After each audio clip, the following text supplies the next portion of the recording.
in Texas, stopping the DC swamp from dictating who we get to vote for. This is an effort to stifle Americans who have had enough.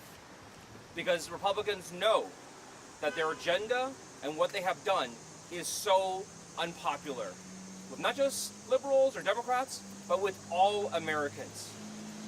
That they need to cheat, to rig the system so they can stay in power. And when we first started this journey, we talked about the fact that eventually they still might pass these maps. But we're going to do everything we can to, one, wake up America, to try to reignite the fire that is the American people, for us to fight again for what we believe in and what we want. And the second thing is that we wanted to block this legislative session, to give the people a chance to speak up and to tell their government, to tell their leaders what they actually want. When we first talked about it, we thought, and we discussed that maybe it was a kind of a grand, maybe too ambitious or high-minded, that we're going to try to excite other people, to get other people into action, to start a fire in this country that will help take our country back. And we worked and we worked and we went on trips, we went on interviews, we talked to everybody we could. And I'm so happy to be here today, because in the past week we have heard from California, we have heard from New York, we have heard from Illinois, that people are ready to stand up, people are ready to fight back.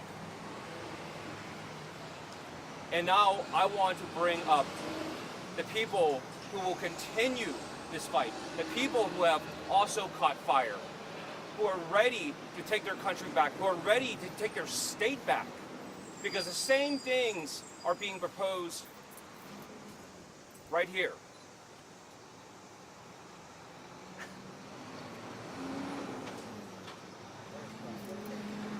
We're right here in Church Park talking about MLK Park. We're here at MLK Park to talk about the future of what there is. And we want to bring up people who are also asking for help, just like we're asking for help. That we cannot do this alone. That this is not a fight that we can sustain and win on our own. And what we need is, we need more people to join us. Yes. We need more states to come to our aid. Yes. And we need more people to say, we will start taking more aggressive actions. We will defend against this. If Texas is determined to do this, if other red states are determined to do this, and to stifle and block the will of the people, and to take away our voice and our power, then we will have other states who will make sure that it does not matter what they do, that we will nullify their actions. We will make it pointless for them to attack our democracy. And with that, I welcome up the leader that will also help us continue this fight and continue on, Floor Leader Pryor. Yes.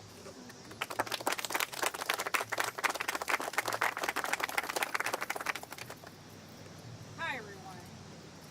I'm State Representative Cherish Pryor, House Democratic Floor Leader, representing House District 94 since 2008 on the northwest side of Indianapolis. I was part of the 2011 walkout by the House Democrats. I also served on the Elections Committee and was a member during the 2021 session when Indiana's congressional maps were drawn. The position we face today should trouble every American who believes in the promise of this country, who believes in the Constitution, that it matters, and who understands that efforts to redistrict in the middle of a decade is not only unprecedented, it is also morally corrupt. I proudly stand with my Texas colleagues to protect our democracy, to resist this power grab, and to stand firmly on the right side of history. While Texas is on the front line of this fight, Indiana may be next in line, and the list of other states continue to grow. In 2021, like every other state, Indiana redrew its state and congressional maps based on the legal 2020 census. Those maps were heralded by my Republican colleagues at the time, as the best and fairest map ever. That was then. Today, their political boss, Donald Trump, has demanded more congressional seats, even in states that already have gerrymandered maps, like Indiana. He has even called for a new census. I am represented by one of two Democrats in the Indiana delegation. Any attempt to eliminate that district will divide the minority community and deny us the ability to elect someone who reflects our position and advocates what is in our best interest. This behavior that we're seeing today, we would not expect it from this country. We would expect that from a dictatorship, not from the United States of America. That's right. We have always taken pride in our Constitution and what it stands for. It is sad that some in the Republican Party have become so misguided that they value power more than our country, more than democracy, and more than the Constitution. Why are we doing this right now? Because they know their policies are failing. The so-called big beautiful bill is a big ugly mess. And Americans are starting to feel that impact. They know they can't win with the cards they themselves dealt in these red states. So they're trying to reshuffle the deck in their favor. That's not democracy. That's not democracy at all. That's called cheating. Meanwhile, Americans are struggling at their dinner table to figure out how they're going to pay their bills. And when that table is gone, they'll move to the couch. When the couch is gone, they'll move to the bed. When the bed is gone, they're going to move to the floor. And when the roof over their heads is no longer available, they're going to be sitting outside. Because that is where Republican policies are sending them. Their greatest fear is that Americans are waking up and realizing that Republican policies are not making them better off, it's making them bankrupt. And so, to hold on to their power and to keep Donald Trump happy, they want to redraw the districts in mid-decade. They have tried to discredit the press, and anyone who dares to disagree with them.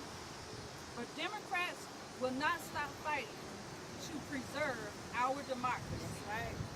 That is why we are here, and that is why we stand shoulder to shoulder with our Texas Democrats.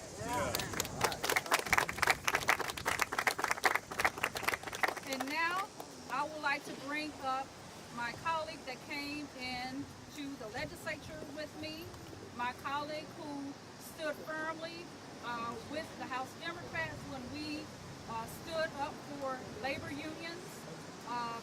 He represents the Indianapolis area, Representative Ed Delaney.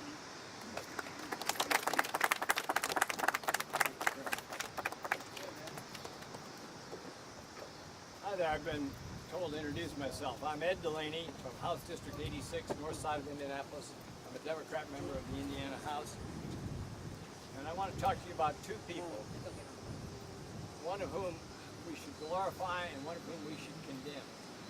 But before I get to that, let me tell my friends from Texas how glad I am to have you here.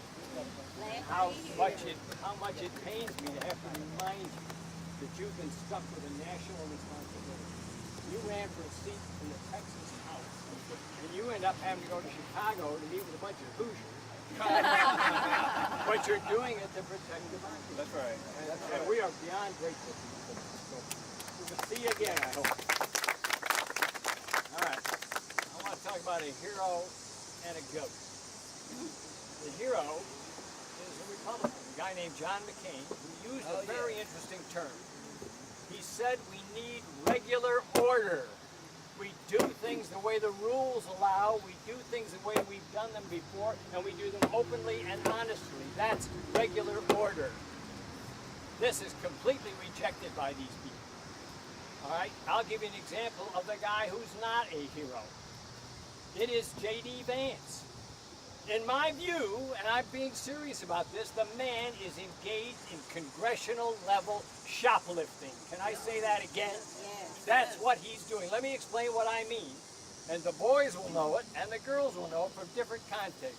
When I was in grammar school, the bullies would go to the convenience store and say, Ed, I'm going to steal a candy bar, will you steal one too? And some girls would go to clothing stores and be told to get themselves a free skirt or blouse, okay? We had to make decisions, but never in my life did I think that the Vice President of the United States would come to my state to ask our legislature to shoplift through congressional districts. Oh, wow. Steal them off the shelf, run outside, and wave them in front of the country. We cannot have this kind of conduct. Let me remind you that not one Republican legislator in the state of Indiana was calling for a special session before this guy showed up from Washington with his shoplifting strategy, okay? Not one. There was no conversation. And the Republican supermajority cannot shut up about how much they hate special sessions. They don't call for them. They don't like them. It's a Democrat idea. Special sessions are a form of disease. Now, some of them are caving in. Others are standing up. I'll mention a third guy. I won't call him a hero. He's not there yet.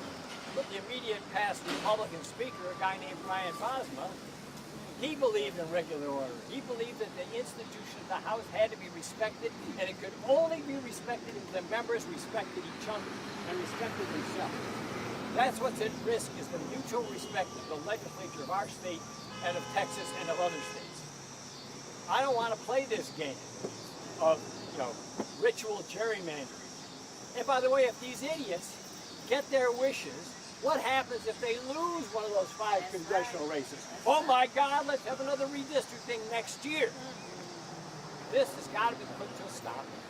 These are the people who are going to try to put it to a stop. I know how hard it is, but we need to support them and stand with them. Otherwise, our people will be subjected to ever-changing districts, none of which are representative. Thank you very much. And I now have to introduce Earl Harris, who is the Assistant Caucus Chair, as am I. I just gave him a new title. And he's also the head of the Black Legislative Caucus in Indiana, and he's from the region. He'll explain what that is. Excuse me. Thank you. Again, my name is Earl Harris, Jr., State Rep from House District 2 in Northwest Indiana. I serve as the Assistant Floor Leader with Representative Pryor. I also serve as the Chair of the Indiana Black Legislative Caucus. And on the national level, I serve as the Vice Chair of the Board of Latino Legislative Leaders. Here's the thing. I am an Indiana State Representative, Northwest Indiana, House District 2. I represent 68,000 people, just like the rest of the representatives in Indiana. My job, my responsibility, why they put me into office, is to help my constituents make their life better, do things that will help them and guide them through life. My job is not to help a guy in Washington, D.C. to come in and make a change impacted by bringing people in to make a vote that we're not supposed to make. My job is to help the people that I represent, not the guy in Washington, D.C. When you talk about disenfranchising, this is disenfranchising voters. Doing mid-year is a huge mistake. Northwest Indiana, Congressional District 1, we are one of the 2 districts in Indiana that are represented by Democrats. My district also, as I mentioned, as you may have gathered, I'm half black, half Mexican. My district is a big population of blacks and Latinos.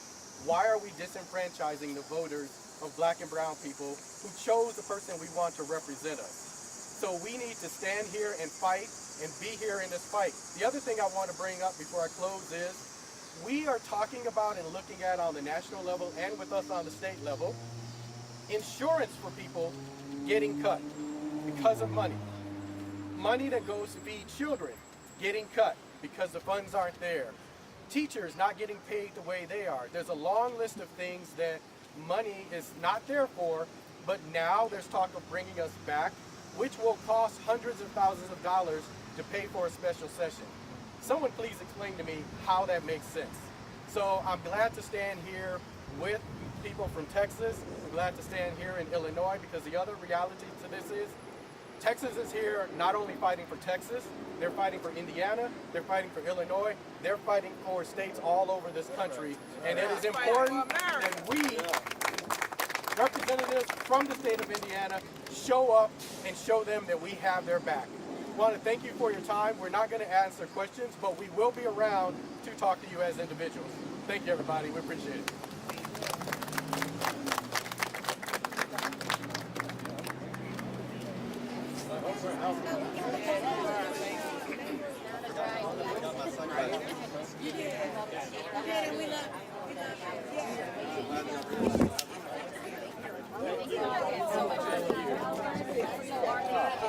Good job. I like that.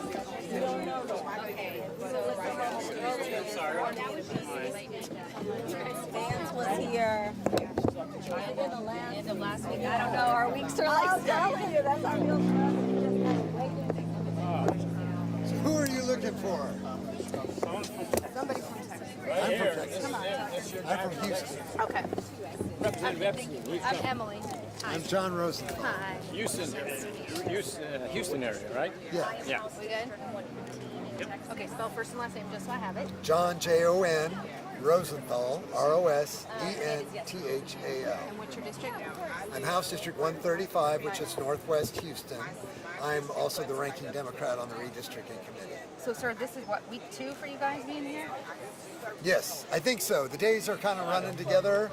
We're doing stuff all day, all night. So I think that's right. 2 weeks. So how long do you stay there? I think the session ends August 19th or something like that. Session ends August 19th. We're having those conversations internally. Like that has not been decided. I don't know. As long as it takes to light a national conversation. What's it like to be far from home and kind of here, I don't want to say isolated, but So it's always hard to be away from home, for sure. But we signed up for this. I mean, we consider it a righteous cause. And it's not, as we said in the press conference, this is not a Texas-only conversation. This is something that will affect the whole country. Indiana came up to show some solidarity. There's been discussion of redistricting special session in our state, although nothing. So you're from Indiana? Okay. Yeah, Indianapolis. So here's the way I see it. If this goes down in Texas, we will set off, hopefully because of us, or partly because of us, it will set off a national sort of redistricting nuclear war, which nobody wants and nobody thinks that that's good. But if that's the way that it goes down, you have to fight fire with fire. So you can't disarm in advance, or as we say in Texas, bring a knife to a gunfight, right? Let me ask you this, are you guys concerned that when you go back, you're facing fines and arrests and all the things? So we know there's a possibility of all that stuff, and again, we signed up for it. We got a righteous cause. Cannot worry about things beyond my control at this point. We have got, so the governor is, and all the Republicans in Texas at the legislative level, talking about flood relief for this biblical proportion catastrophe we had, took the lives of over 130 Texans. There was none of that effort on the call for the session at the time that we left. The truth is the governor of Texas has broad authority and massive budget, could have been in there the next day. So while we want to help the people of Texas, work for the people of Texas, all they care about is these political games, trying to steal seats from black and brown people to keep the party bosses in Washington in charge. Representative, anything that you want to add else that I haven't thought to ask that you haven't had a chance to say? So this needs to be a national conversation. Wherever you're sitting, if you think it's a good idea for you to be able to elect your politicians instead of your representatives, instead of politicians or big bosses in Washington picking who's going to represent you and when, this is a conversation for everybody. You know, Indiana Republicans put out a post on X basically saying, you know, if you want to talk about gerrymandering, let's look at the state of Illinois. I think there are only 3 seats here, congressional seats held by Republicans, the rest are by Democrats. They kind of, and I've heard this conversation from Republicans, they say gerrymandering is what the Dems do. That's their specialty. I would assert that happens in red states and in blue states. It's a practice that should be ended overall. The only reason that we're having to do this is because folks are allowed to do it, and they do it. Whoever's in charge does it. So let me put it this way. When the Democrats were in charge of the Congress, they passed a bill through the House to end partisan gerrymandering. And all the Republicans voted against it. All the Democrats voted for it. I think it should be ended permanently nationwide. They want you in your Thank you picture. all. Take care. Yeah, I got to be in here with these ladies. Oh, we should do our power post. Oh, we can do that.